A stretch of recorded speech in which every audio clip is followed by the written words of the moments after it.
สมาทานศีลก่อนให้ทำจิตทำใจก่อนสิรับสินอนตั้งแต่สมัยอาตมาเป็นเด็กหน่อยสิไปกินเขาย่ายเพิ่นก็ว่าอย่าไปกินเด้อเขากล้องนั่นก็สิเอาไปใส่บาตรพระสิเป็นเปรตเด้กินเขาซื่อๆก็สิเป็นเปรตแม่แม่กินเขาซื่อๆก็สิเป็นเปรตแต่ตอนเป็นเด็กน้อยบ่รู้ปฏิปทาดอกใหญ่ขึ้นมาฮู้จักพ่วงขึ้นมาจังค่อยฮู้จัก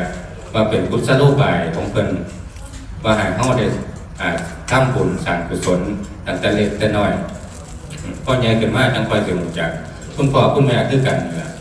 ตื่นแต่เด้อปลุกแต่เช้าผู้ตั้งจิตมาแต่ไกลผู้ตั้งใจมาแต่บ้านมาสร้างบุญสร้างกุศลถวายภัตตาหารแก่พระภิกษุสงฆ์ผู้ประพฤติวัดปฏิบัติธรรมทั้งได้ถวายภัตตาหารแล้วแล้วก็พากันกินกันฉันที่เหลือจากพระภิกษุสงฆ์ผู้เป็นฉันแล้วผู้เป็นกินแล้วเป็นว่าเสสังมังคลายาจามิขอส่วนที่เหลืออันเป็นมงคลแก่ข้าพเจ้าเป็นว่าเนี่ยคุณพ่อคุณแม่ได้พากันบอกกันบ้างก็พาเป็นฉันเป็นกินแล้วที่เหลือก็เป็นของคุณพ่อคุณแม่ทั้งได้กินอิ่มท้องเจ้าของแล้วก็ทั้งอิ่มใจของเจ้าของทั้งได้สร้างบุญสร้างกุศลแล้วนี่เพิ่นว่าให้ท่านก่อนกินต่อมาคือสมาทานศีลก่อนให้สมาทานศีลก่อนให้นี่คือว่าจังไงคือยังเกิดความสงสัยบ่เป็นอย่างที่จังคอยสมาทานก่อนรับศีลก่อนจังคอยให้ท่านจังคอยฟังเทศน์ฟังธรรมคือมีความสงสัยเกิดขึ้นว่าเป็นอย่างก้อนหนานั้นศีลมันอาจสิตกเสียหายไปศีลสิตกเสียหายไปศีลกับสิบ่ครบพระพุทธเจ้าว่าท่านสิเกิดขึ้นได้อย่างสมบูรณ์มีอยู่3อย่างผู้ให้บริสุทธิ์วัตถุท่านบริสุทธิ์ผู้รับก็ต้องบริสุทธิ์คือกันผู้ให้ก็ต้องบริสุทธิ์ทั้งกายวาจาและใจศีลก็คือกันศีลก็ต้องบริสุทธิ์จังพระสิครบถ้วนสมบูรณ์วัตถุท่านคือกันวัตถุท่าน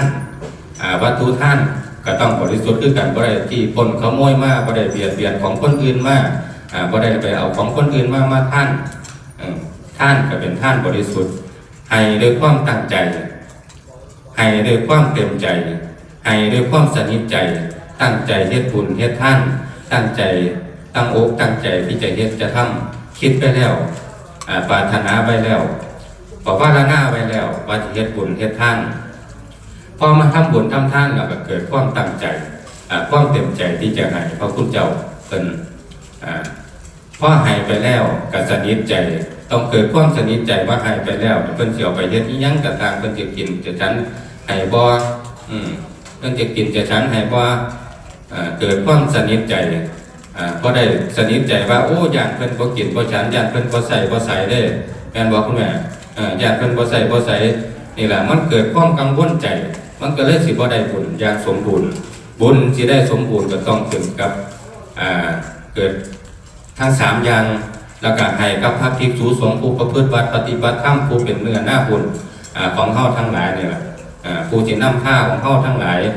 ได้บุญได้กุศลไปนำนี่แหละบุญมันสิเกิดขึ้นได้จังซี่ก็จังค่อยให้เฮาทั้งหลายได้สมาทานศีลก่อนศีลของเฮาก็สมบูรณ์ด้วยกายวาจาและใจท่านของเฮาก็สมบูรณ์วัตถุท่านของเฮาก็สมบูรณ์แล้วก็พระภิกษุสงฆ์ผู้เป็นผู้รับก็สมบูรณ์เพราะว่าเพิ่นได้ประพฤติปฏิบัติได้นำผ้าญาติโยมได้นำผ้าญาติโยมเฮ็ดได้นำผ้าญาติโยมสร้างนี่แหละเพิ่นจึงค่อยว่าสามารถท่านศีลก่อนให้ทำจิตทำใจก่อนสิรับสินอนเป็นจังไดบัดนี้ทำจิตทำใจก่อนสิรับสินอนบางคนญาติโยมบางคนหรือว่าพระคุณเจ้าพระสงฆ์ต่างๆพระคุณเจ้าต่างๆหลายรูปหลายท่านอยู่วัดอยู่ว่าเจ้าของตะกี้ผ้าญาติโยมทำวัดย่ำมื้อเช้าทำวัดย่ำมื้อแลงสาธยายมนต์ระลึกถึงคุณพระพุทธเจ้าพระธรรมเจ้าพระสงฆ์เจ้าพาญาติโยมกลับขึ้นไปป่าย่ำมื้อแลงก็สิสวดมนต์ไหว้พระก่อนสิหลับสินอนไหว้พระสวดมนต์อธิษฐานจิตให้เจ้าของสาธุเด้อขอให้ผู้ขาเจ้าเจ็บแขนปวดขาสาธุเด้อขอให้ผู้ขาเจริญสาธุเด้อขอให้ลูกเต้าเล่าหลานของผู้ขาค้าขายร่ำรวยสาธุเด้อขอให้ผู้ขามีแต่ความสุขความเจริญเกิดชาติใดพบใดก็ให้ว่าพบมาพบกับพระพุทธศาสนานี่ไปทุกภพทุกชาติ จิตถวายตนเป็นพุทธมามกะรักษาพระพุทธศาสนานี่ไปทุกภพทุกชาตินี่แหละเป็นว่าจะคอยว่าทำจิตทำใจก่อนสิรับสินอนย่ำรับย่ำนอนกันย่ำนอนกับเป็นสุขย่ำตื่นกับเป็นสุขนี่แหละญาติโยมทั้งหลายเป็นว่าบุญเฮาสิเกิดขึ้นได้ก็ย้อนเพราะว่าเฮาทำบุญทำทานสร้างบุญสร้างกุศลสร้างสมบุญสร้างสมกุศลไปทุกมืออย่าคิดว่าบุญมันบ่มีบาปมันบ่มีนรกกับบ่มีสวรรค์กับบ่มีอย่าคิดว่าจังซั่นบุญเกิดขึ้นจากเฮาการกระทำของเฮากรรมเกิดขึ้นจากการกระทำของเฮาทั้งหลายบุญมีบาปมีพระพุทธเจ้าได้ตรัสไว้ว่าบุญมีบาปมีสวรรค์มีนรกมีสร้างสมบุญสร้างสมกุศลพระพุทธเจ้าได้ชี้ทางบอกทางถือกันเฮาทั้งหลายได้สร้างสมบุญสร้างสมกุศลญาติโยมทั้งหลายอาตมาเชื่อว่าตั้งแต่เกิดได้ใหญ่มากบุญกุศลต่างๆที่เกิดขึ้นมาที่บรรพบุรุษเฮาได้เกิดขึ้นมาได้ตั้งขึ้นมาวันว่าเกิดเป็นชาวพุทธเกิดเป็นเกิดมาพบมาพ่อกับพุทธศาสนาเจ้าทิมบุญยุหาอย่างนี้อย่างแง่เพิ่นว่าบุญนี่พระมุนีเพิ่นกล่าวสอนให้หมู่เฮาพี่น้องตองหมู่ดอกแตงตามหวังให้เฮาได้ข้ามถึงฝั่งพันนิพพานให้มีท่านรักษาศีลกินต้องคล้องแก้วให้มีแววคงไว้กระทำไว้ให้ถือปองเดินตามข้องพุทธเจ้าองค์เงานอพุทโธใส่ไปทางทำบุญกระทำบุญให้ตกแต่งแปลงวิมานสันฟ้าข้านันบัดหาตายเป็นว่าคนเฮาเกิดมาแล้วร่างกายสังขารมันบ่เที่ยงบ่แท้แน่นอนบ่รู้ว่าสิเจ็บสิป่วยสิเจ็บสิเป็นย่ำใดบ่รู้ว่าสิตายย่ำใดหูจักแต่มือเกิดแต่บ่หูจักมือตายเจ้าของแม่นบ่คุณแม่หูจักแต่มือเกิดแต่บ่หูจักกับมือตายเจ้าของว่าแต่สุขภาพเจ้าของแข็งแรงแต่ว่าร่างกายธาตุขันธ์ของเฮามันบ่แข็งแรงคือจังตอนเป็นหนุ่มเป็นสาวมันบ่แข็งแรงคือตอนเป็นหนุ่มเป็นสาวได้เพราะว่ามันเป็นอนิจจังมันเป็นอนิจจังร่างกายของเฮามันบ่เที่ยงมีแต่ความดีความงามของเฮาทั้งนั้นที่เป็นความเที่ยงความดีความบ่ดีความชั่วความบ่ดีนี่แหละมันเป็นความที่เฮาได้กระทำที่เฮาได้สร้างขึ้นมาบุญหาอย่างมีอย่างแน่คุณแม่บุญหาอย่างเพิ่นว่ามีบุญประจำวันบุญประจำอาทิตย์บุญประจำเดือนบุญประจำปีบุญกรณีพิเศษนี่อย่างแน่บุญประจำวันบุญประจำอาทิตย์บุญประจำเดือนบุญประจำปีบุญกรณีพิเศษบุญประจำวันนี่อย่างแน่บุญประจำวันก็คือญาติโยมทั้งหลายได้ใส่บาตรจากพบกับพระสงฆ์องค์สามเณรได้ทำท่านรักษาศีลภาวนาจังสิได้ทำท่านกับพระสงฆ์ผู้ประพฤติปฏิบัติธรรมพระสงฆ์องค์สามเณรกับเพิ่นก็สิออกไปรับบิณฑบาตเปิดโอกาสให้ญาติให้โยมผู้บ่ได้มาวัดมาว่าให้มาตักบาตรจากพบกับพระสงฆ์องค์สามเณรนี่แหละให้ญาติโยมได้สั่งสมบุญสั่งสมกุศลก่อนสิออกไปทำมาค้าขายก่อนสิออกไปเฮ็ดกิจกรรมก่อนสิออกไปโรงเรียนนี่แหละเปิดโอกาสให้ญาติให้โยมสำหรับผู้บ่ได้มาวัดมาว่านี่ก็เรียกว่าบุญประจำวันบุญประจำอาทิตย์คืออย่างแน่คุณแม่บุญประจำอาทิตย์คืออย่างอาทิตย์นึงจะมีวันศีลวันพระอยู่มื้อนึง1 เดือนสิมีวันพระอยู่4 มื้อ4 เทื่อเปิดโอกาสให้ญาติให้โยมผู้ตั้งใจมารับศีลรับพรผู้ตั้งใจมาท่านผู้ตั้งใจมาเจริญสติภาวนามาฟังเทศน์ฟังธรรมอาทิตย์นึงสิมีวันพระอยู่มื้อนึง8 ค่ำก็ดี15 ค่ำก็ดี8 ค่ำก็ดี15 ค่ำก็ดีเปิดโอกาสให้ญาติให้โยมได้มาวัดมาวัดแม่บ่ยามวันศีลวันพระมาอยู่นอกผู้ลางคนกับมาผู้ลางคนกับบ่ได้มาซุมื้อนี้มันท่านอยู่ท่านสมัยทำบุญออนไลน์ก็มีนี่แหละส่วนมากก็สิทำบุญออนไลน์บุญออนไลน์ก็มีเพิ่นว่าญาติโยมบ่ค่อยเข้าวัดหลายก็สิเฮ็ดให้พระเพิ่นยากเพิ่นก็บ่อยากให้ยากปานใดดอกเพิ่นว่าวัดกำลังสิห่างตารางกำลังสิเจริญหมอลำสิ่งหมอลำเพิ่นกำลังลุงโลดอุโบสถกำลังโศกเศร้าผู้คนขาดความเมตตาเพิ่นว่าญาติโยมบ่ค่อยเข้าวัดเข้าว่าปานใดทำบุญออนไลน์เอาซุมื้อนี้แห่งทันสมัยในตลาด ก็มีเขามีอาหารมีข้าวปลาอาหารขายซื้อใส่บาตรจากผู้ซื้อมาให้พระคุณเจ้าฉันบ่ค่อยได้มาวัดมาว่าบ่ค่อยได้รับศีลรับศีลถือศีลบ่ค่อยได้เจริญสติภาวนากันดอกซุมื้อนี้มีแต่ให้ทางออนไลน์มี QR code สแกนแล้วก็ส่งเป็นจตุปัจจัยให้เลยนี่แหละเป็นว่าบุญประจำอาทิตย์นึงก็สิมีบุญอยู่เทื่อมีวันพระอยู่เทื่อนึงเปิดโอกาสให้ญาติโยมนี่ได้มาทำบุญทำกุศลสร้างกุศลบุญประจำเดือนบัดนี้บุญประจำเดือนมีอีหยังแน่ผู้เฒ่าผู้แก่บรรพบุรุษของเฮาเพิ่นก็สิยกหีบคล้องประเภทนี้มาใช้ในเดือนแต่ละเดือนญาติโยมก็ได้มาวัดมาว่าก็เลยเอาใช้ให้เป็นเดือนซะก็เดือนมีอย่างแน่เดือนอ้ายบุญเข้ากรรมเดือนยี่บุญคุณลานเดือน3บุญเข้าจีเดือน4บุญภเวทเดือน5บุญสงกรานต์เดือน6บุญบั้งไฟเดือน7บุญเบิกบ้านเดือน8บุญเข้าพรรษาเดือน9บุญเข้าประดับเดือน10บุญเข้าสากเดือน11บุญออกพรรษาเดือน12บุญกฐินเป็นว่า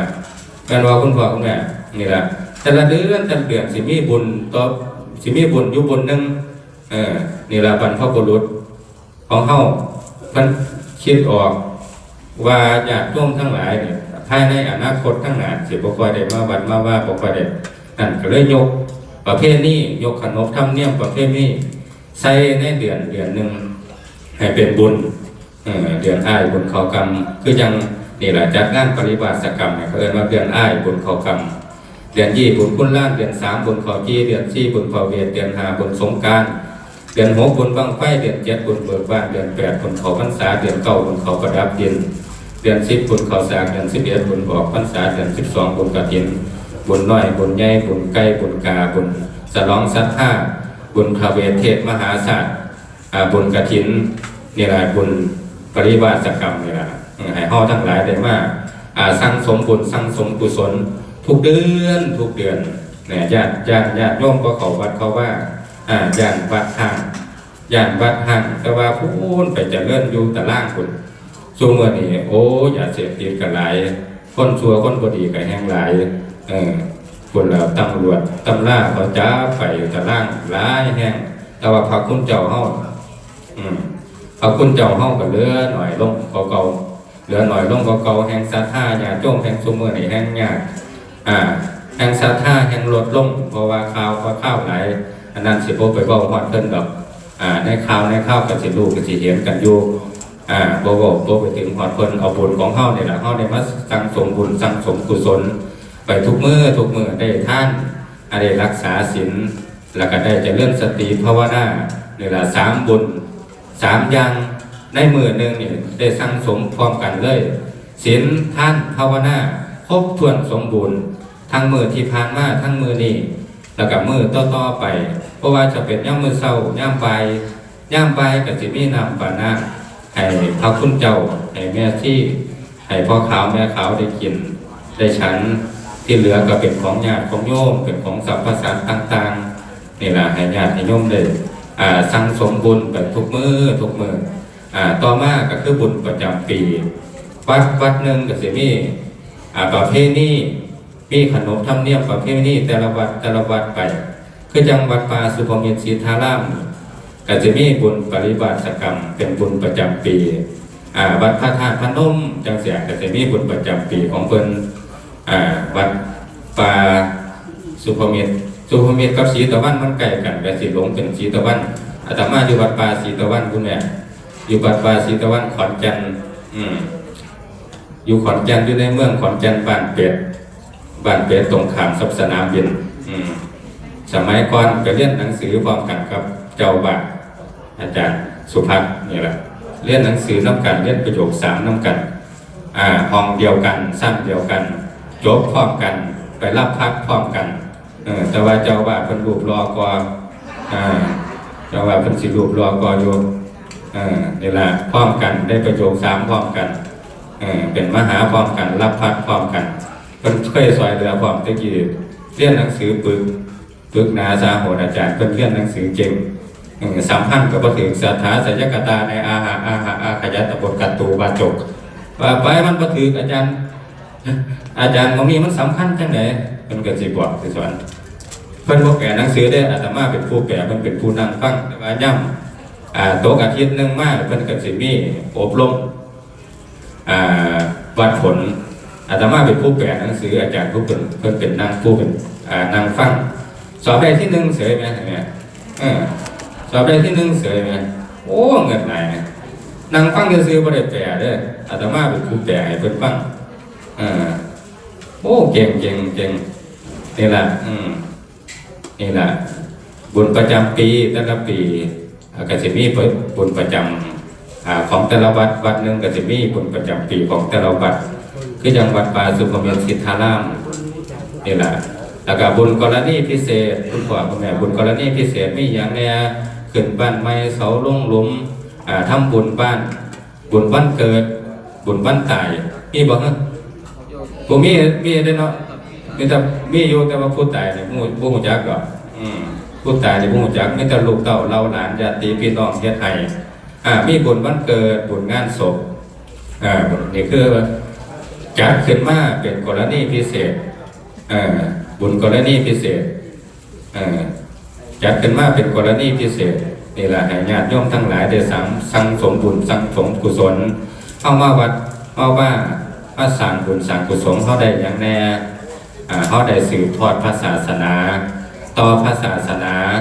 ต่อพระคุณเจ้าพระคุณเจ้าผู้เป็นรักษา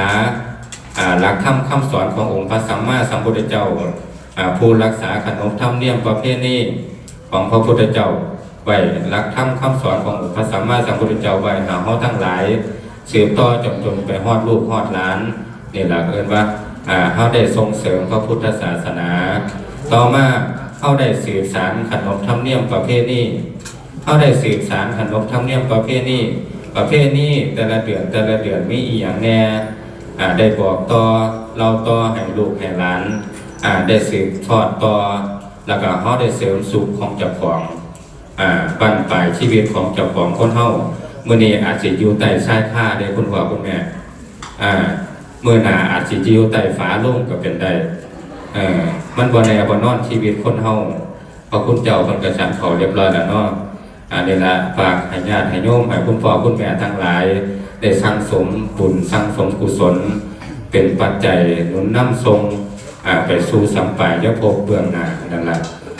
อาตมายกสุภาษิตขึ้นมาว่าปุญญานิปรโลกัสสมิงไม่ต้องบุญเท่านั้น